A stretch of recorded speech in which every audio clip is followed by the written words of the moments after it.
자, 일단 우리가 이걸 하는 게 학교에서처럼 개념을 공부하는 것보다는 이제 현장에서 실제로 쓰는 방식으로 치환을 해가지고 하는 거다 보니까 네.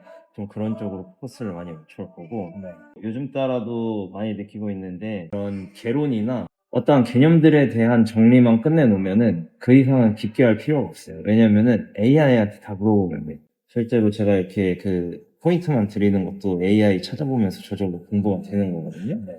그래서 이런 개론이나 개념들에 대한 정리에 대한 딱까지만 공부를 하면은 그 이후로는 AI를 활용을 해가지고 훨씬 더 편하게 요즘 할 수가 있더라고요. 그리고 정확도도 꽤 높기 때문에 그렇게 하는 걸 추천을 드리고, 근데 거기서 이제 제가 이제 알려드릴 거는 실제 이런 것들이 현장에서 어떻게 적용되는지랑 그걸 어떻게 사용을 해서 트레이닝 하는 걸 잘 이끌어낼 수 있을지에 대해서는 알려드릴 거예요. 맨 처음에 이제 제가 이 카테고리들을 정리를 한번 해보라 그런 게, 우리가 운동을 시키면은 이제 회원들을 대하는 거다 보니까 트레이너는 약간 서비스업이 더 맞다고 생각을 하거든요, 저는. 그래서 이 사람이 일단 무엇을 원하는지를 정확히 알아요. 그래서 이 사람이 원하는 바를 제대로 파악을 해내고 그거에 맞는 서비스를 제공을 해가지고 이 사람이 만족을 하게끔 해줘야지 재결제도 만들어낼 수 있고, 아니면 그냥 그 온보딩 이후에 또 결제를 만들어낼 수 있는 거고. 그래서 그런 것들을 이러한 원리 입각을 해서 했을 때 더 좋은 결과물을 많이 만들어낼 수 있어서 이거부터 한 거고, 일단 트레이닝이라는 건 훈련을 하는데 여러 가지 주 목적이 있지만 결국에는 건강을 하려고 하는 거잖아요.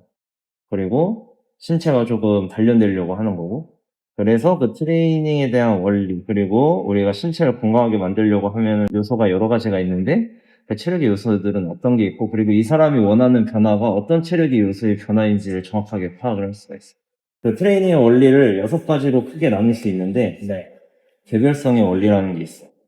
근데 선생님이 정리를 해줬던 것처럼 결국에는 개인의 특성에 맞춰서 하라는 건데, 이게 말은 되게 쉬운데 개인의 특성이라는 거에 그 요소들이 엄청 많거든요. 일단 뭐 키나 몸 같은 이런 이 사람의 지금 신체 조성부터 시작을 해가지고 연령, 직업, 그리고 체형, 이 사람이 가지고 있는 체질, 성향, 그리고 여태까지 운동을 얼마나 해왔는지, 그리고 다친 적이 있는지 없는지, 네. 지금 가지고 있는 질환 같은 게 있는지, 심리 상태는 어떤지, 이런 것들을 다 고려를 해야 돼. 그래서 우리가 맨 처음에 상담을 할 때 이런 것들을 다 물어보게 되거든요. 여기서 이제 포인트가 되는 것들은 뭐냐면은 나이, 직업 이런 것도 있겠지만 이런 거는 차치하고, 일단 이 사람이 운동을 한 경험이 있는지 없는지를 파악을 해야 되고, 그거에 따라서 이 사람의 지금 몸의 적응 상태나 운동을 수행할 수 있는 능력의 차이가 있을 테니까. 이제 중요한 게 이제 부상 이력이랑 질환 같은 거, 그런 걸 알아야 되는데, 그래서 이때 우리가 사실은 공부를 많이 했던 이유가 뭐냐면은,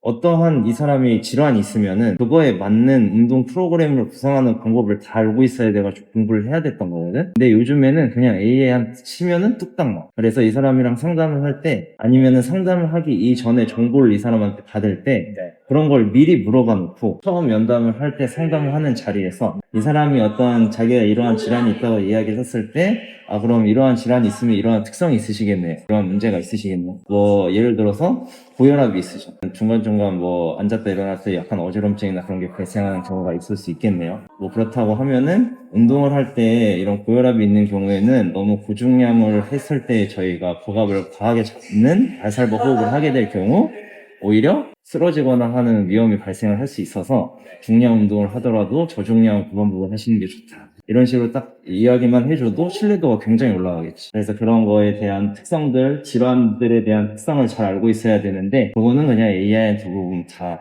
요즘에 알려주니까 그런 식으로 그 상담을 할 때 이런 부분들은 잘 이끌어내요. 그래서 상담 문제 평가 등을 해서 개인의 특성을 일단 파악을 해야 돼요. 개별성의 원리고, 그 다음에 특이성의 원리예요. 효과는 훈련을 하는 방식으로 발생을 한다는 거거든. 쉽게 말하면 이 사람이 어떤 목적을 가지고 운동을 하느냐. 그래서 만약에 이 사람이 나는 살을 빼러 왔어. 근데 내가 이렇게 보니까 체형이 막 이렇게 저렇게 많이 틀어져 있고 막 불균형이 엄청 심한 것 같아서, 그리고 약간의 뭐 허리도 아프다 그러고 무릎도 아프다 그래가지고 나는 조금 개인적으로 이러한 교정이라고 우리가 흔히 부르는 그런 운동을 먼저 하는 게 맞는 것 같아요. 네. 그러면은 뭘 먼저 해야 돼요? 고객의 의사가 중요할 거예요.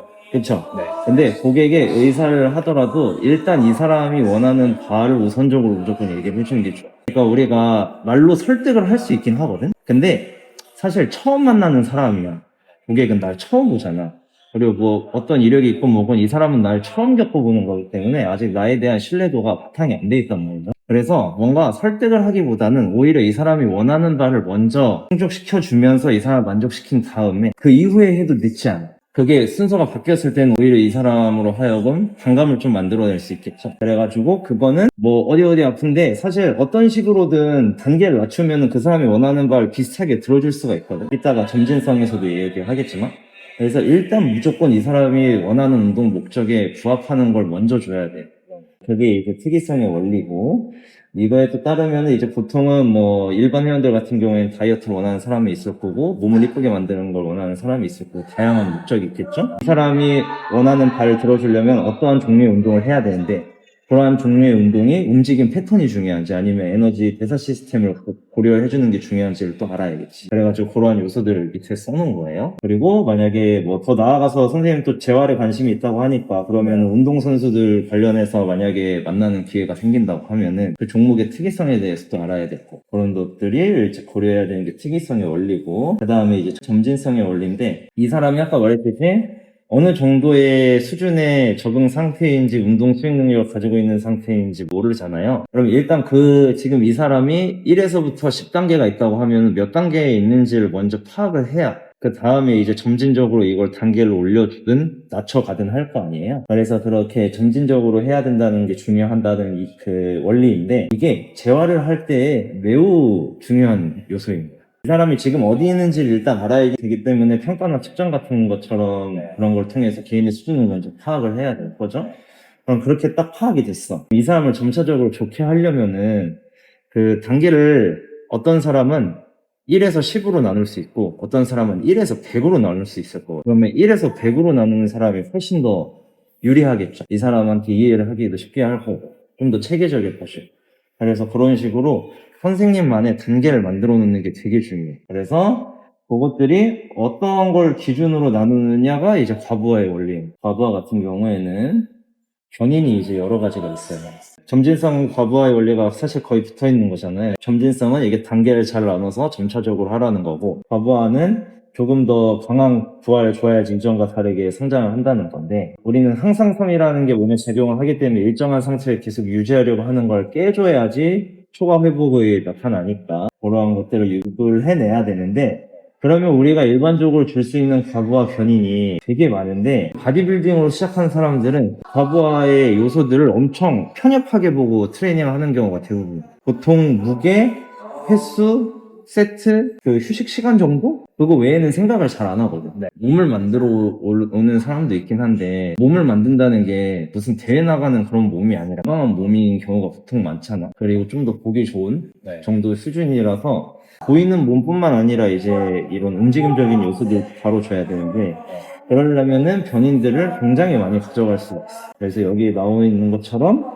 움직임을 단순하게 해서 복잡하게 할 수 있는 복잡성 그리고 가동 범위, 거리, 기저면 그리고 지뢰, 팔, 마찰력, 파지 위치 같이 이게 대부분 역학적인 요인들이거든요. 그래서 운동 역학 공부하면서 그런 걸 파악을 하면 좋고 과부하 변인의 종류 가지수를 많이 알수록 내가 점진성을 좀 더 다양하게 나눌 수 있겠지. 그리고 반복성의 원리는 그냥 꾸준히 하라는 거고 가역성의 원리도 똑같은 내용이죠. 중요한 거는 그래서 이 사람들이 주당 몇 회 정도를 운동을 해야 돼요. 그리고 그 운동할 때 강도라든지 빈도는 어떻게 가져가야 되고 볼륨은 어떻게 가져가야 되고 그 운동 처방을 해주는 목적이잖아. 최소한의 가이드라인을 딱 정해서 우리가 줘야 돼.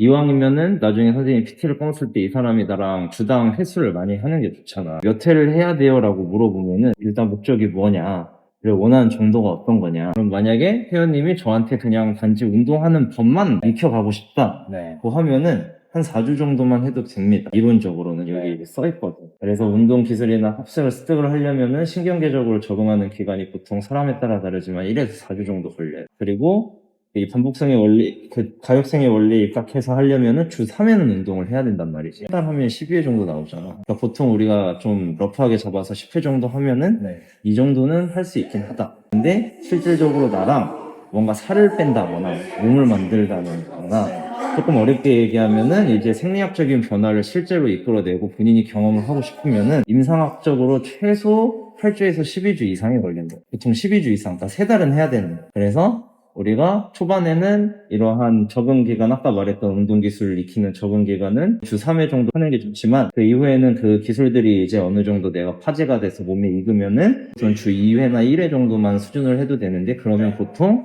20회에서 30회 정도는 하셔야 됩니다. 이런 식으로 우리가 유도를 할 수 있겠죠. ACSM 거 책 본 적 있어요?